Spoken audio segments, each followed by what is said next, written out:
Hello everybody, my name is Khaled Siddiqui, and in this video you're going to learn complete usage tutorial of Garmin Nuvi 1690 GPS. Now Garmin Nuvi 1690, although it's a pretty old unit, it has some features that some of the newer ones don't have, such as cellular connection or SIM card. So here's how we use the unit.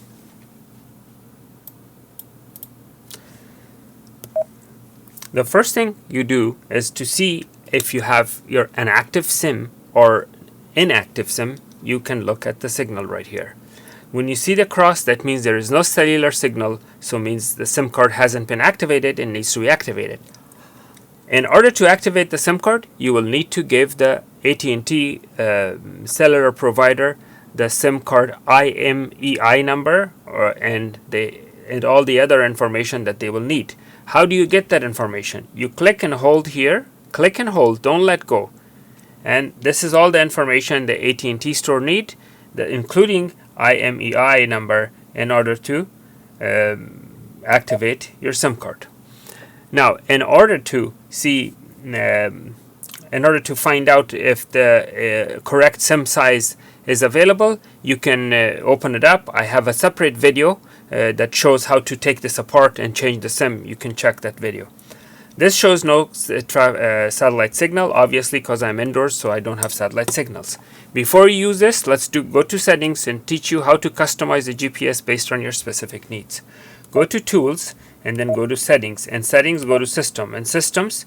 This is GPS simulator is off. If you turn the GPS simulator on, that's usually for indoors, so that the satellite reception radio will turn off, and it will simply simulate its location based on its last known location.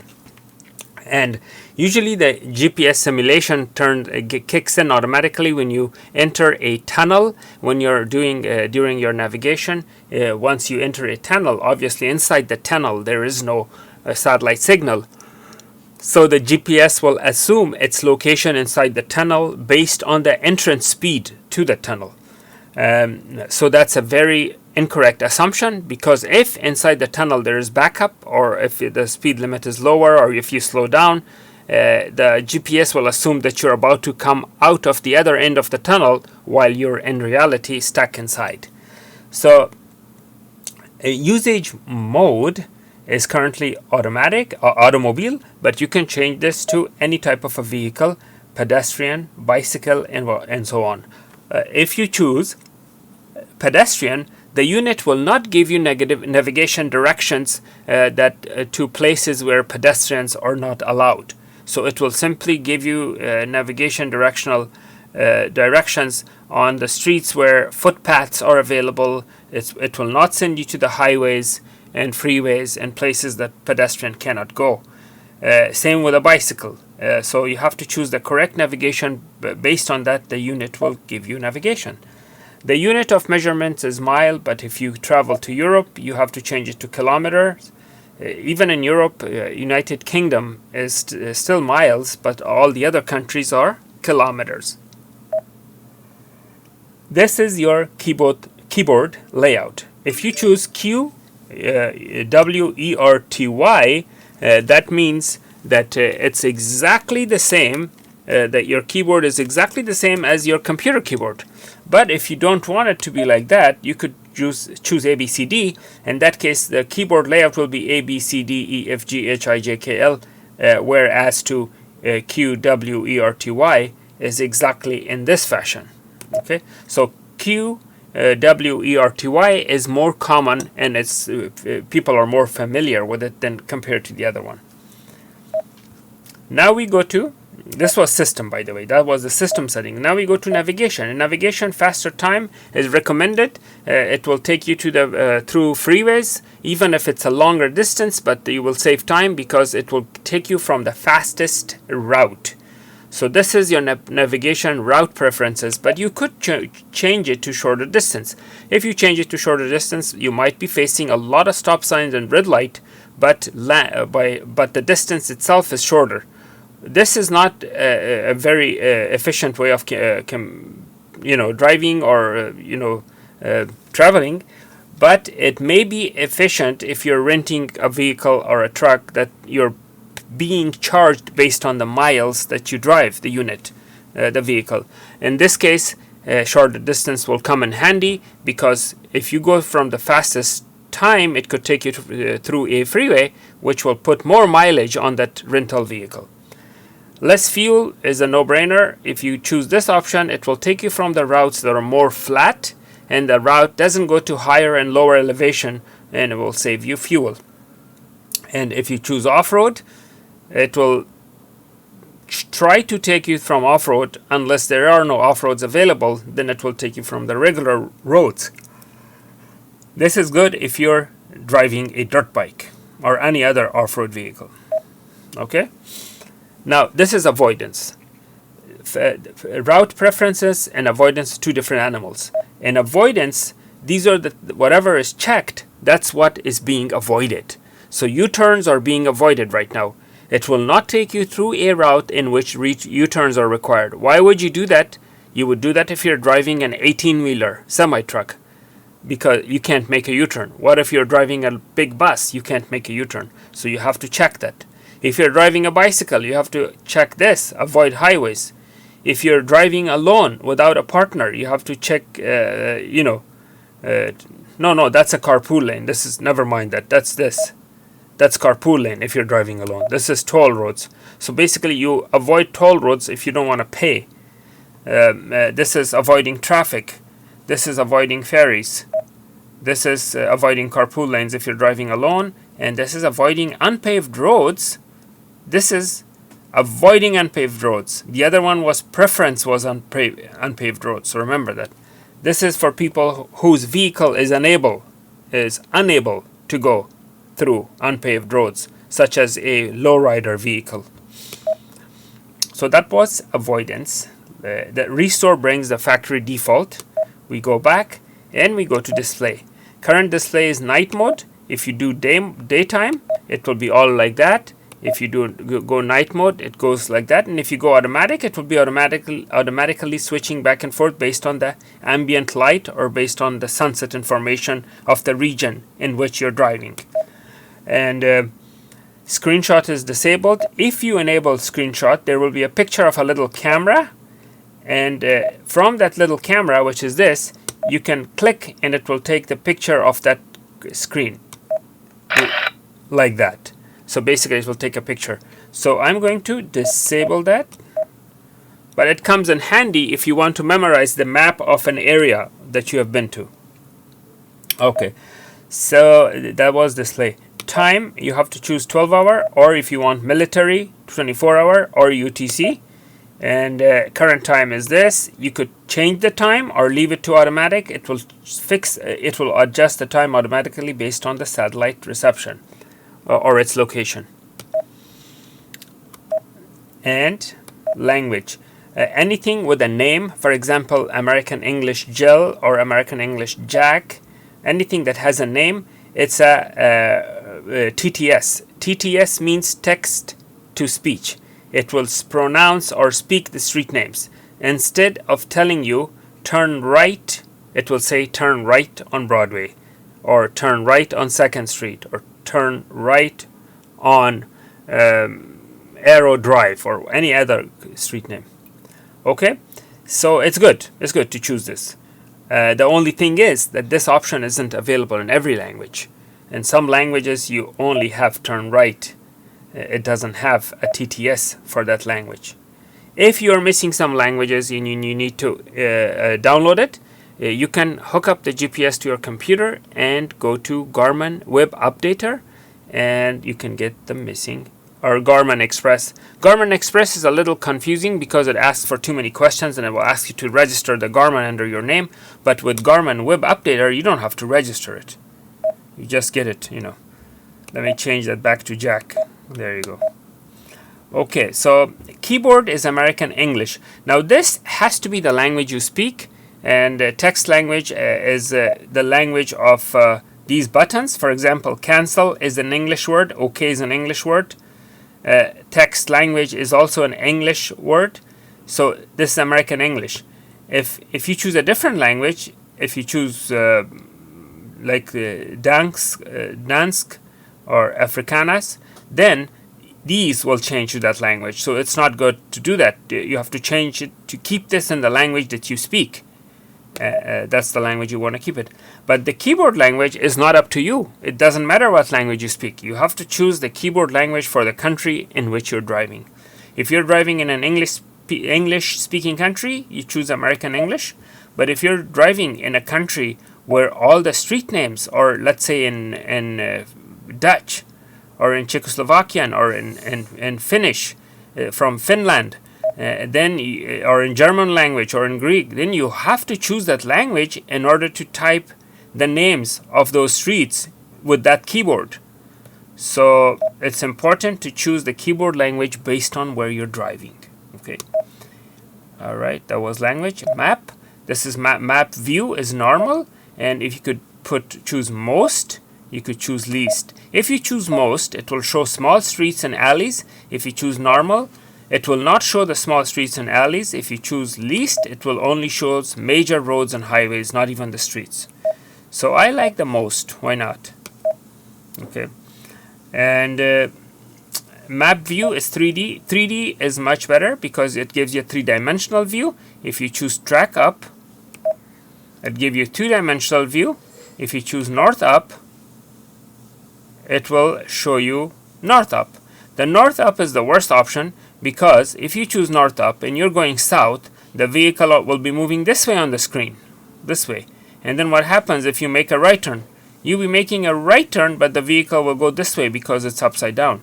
So track up is two-dimensional. 3D is the best option, I think. All right. Okay. Change vehicle. The vehicle icon on the screen. You could add more vehicles for. You can add more, vehicles if you wanted to. Currently, it's that vehicle. You could go here. You don't necessarily have to click on these. You could do it with your finger. Like you could go like this. But anyway, so I like that one. So done. Trip log is currently hide, but if you show, then it will show wherever you have been. This is good if you're walking in a forest or in a jungle, so you're not going in circles. It shows you where you have already been, and if you're going in circles, it will catch you. So that's what the trip log is good to show in that case. But in normal situation, it's not. And now map data layout is standard. You could show more data or standard. If you choose more data, there will be more information available at the bottom of the map. Okay. Security. This is very important. You don't want to mess around with this. If you enable Garmin lock and you forget the pin and you can't go to the same location where you set it, then your device is just a doorstop. You have to throw it away. So be careful if you set this up not to forget what the lock is. And if you do forget, you have to remember where you set it up and make sure you can go to the same place again. Because if you set this up in your house and you forget the PIN number, when you come back to your house, this will automatically unlock because it senses the location. But if you can't come to the place where you set it, let's say you're traveling in Europe and Paris and you set the lock and you forgot the PIN and you can't go to Paris again to unlock it, so you have to throw away your GPS now. So do not turn it on. Okay, so I'm going to cancel that. Safe mode is off. If you turn it on, now you cannot enter an address when the vehicle is in motion. So it's good to turn it on for your safety, to be safe. But if you have a passenger sitting right next to you who would be entering the addresses, then you keep it in off position because you're not going to be typing in the addresses while driving anyways. But if you enable it, the GPS won't let you type an address until you pull over and come to a complete stop.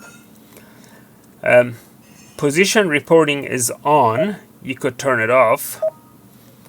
And that's the position reporting is to report where you are in the network, and that's only possible if you activate your SIM card. If you don't activate your SIM card, that doesn't work. So Bluetooth is disabled. You could enable it, and voila, enabling Bluetooth, and we are in business. You can add a phone. If you click on add a phone, it will be discoverable, and simple as that. It's right now it's looking for a phone. I'm not gonna be adding my phone, so I'm gonna cancel it before it finds my iPhone, because it will find my iPhone pretty soon. But it has to be in a discoverable mode in order for it to find it. So all these were settings. We went through all different settings. Now we will talk about where am I. This simply tells you where you are, and this tells you this is the help. This is the economical route or eco-friendly route. This for you. You need to, if you want eco-friendly route to be enabled, you have to set up all the things, your type of your vehicle, what kind of car you have, what kind of gas it takes. You have to go and fill up all of these in order to mileage report,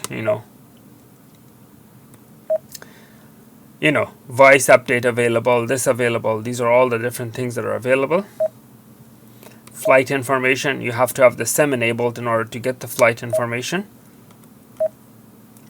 Weather report, again, you have to have the SIM card enabled, the telephone SIM card. And picture viewer. This is Caillou helps keep track of your friends if periodically sends you location of partners network and downloads the most recent location of your friends. Now this is something you need to agree, and your friends need to agree in order to do that. The currency tells you conversion of currency, and if you have a cellular network connected, it gives you the current rate. So if you're in a foreign country and you want to buy something in US dollars and they tell you the conversion is this much, you could check it on your GPS and see if they're telling you the truth.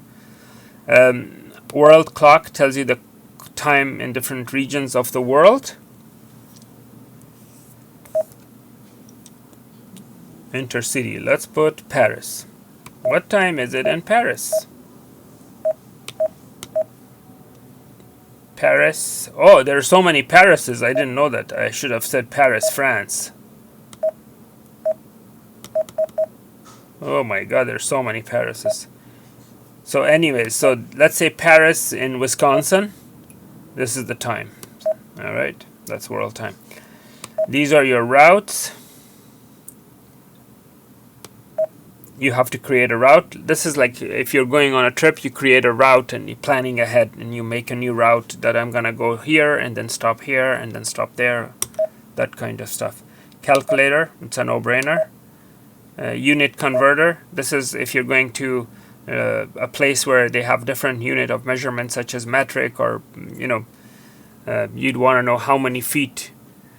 You want to buy a table and the guy tells you this table is 2.5 meters long, and you're going there from America, you want to know how many feet that is. This is where this will come in handy. This is my data. You could clear all your data, and that's it. So when you want to travel, or I should say when you want to navigate, you go where to. This is where you enter an address, spell cities and all that. This is where you want to go home. You have to enter your home address. Home address isn't set here. If you want to search locally in Google, you could search fuel places, lodging, food and drink, banks and ATM, shopping, transit, parking, entertainment, attraction, recreation, hospital, auto service, community, everything. Or you could search Google and spell it. Again, to search Google, you must have cellular network enabled. You have to subscribe to that. Recently found is places that you have been to recently. This is points of interest. This has nothing to do with the cellular network. You could, based on your location, it will tell you. For example, if I want to go to a fuel place, it will tell me, go to the fuel place in 7-Eleven. Voila. Just like that. It doesn't need a cellular network. And you have all these points of interest that you can navigate to. Very nice GPS. And movie times, you have to have a cellular network. If you click on it, find movie title, it says, cannot retrieve data from server. Of course you cannot, because you're not connected to the server. So that's that. And yeah, basically that's what it is. This is your volume control, and I believe I covered everything with this little GPS. And once you're in the map view mode, this is where you see your speed. That's your speed. This is where you see your direction of travel, direction, elevation, time of day. You can change it if you want. If you want it to tell you what elevation you're in, you click elevation, and it tells you what's your elevation. Now it doesn't see my elevation because I don't have satellite signal. If I have satellite signal, if I would have had satellite signal, it would tell me what my elevation was. And once you undock it, this is the dock, by the way. This dock has the power cable goes to the dock, and this goes to the mount. This could be you know, on top of the switchboard or dashboard, or it could have a suction cup that goes in the windshield. And this is where the micro SD card goes, where you have the map updates. And I already showed you in my previous video how to put the SIM card which is inside. And that's about it. This is one of the, you know, fancy little older Garmin GPS units with capabilities not necessarily available in some newer models. All right. Thank you for watching. Please make sure to like and subscribe. Have a wonderful day.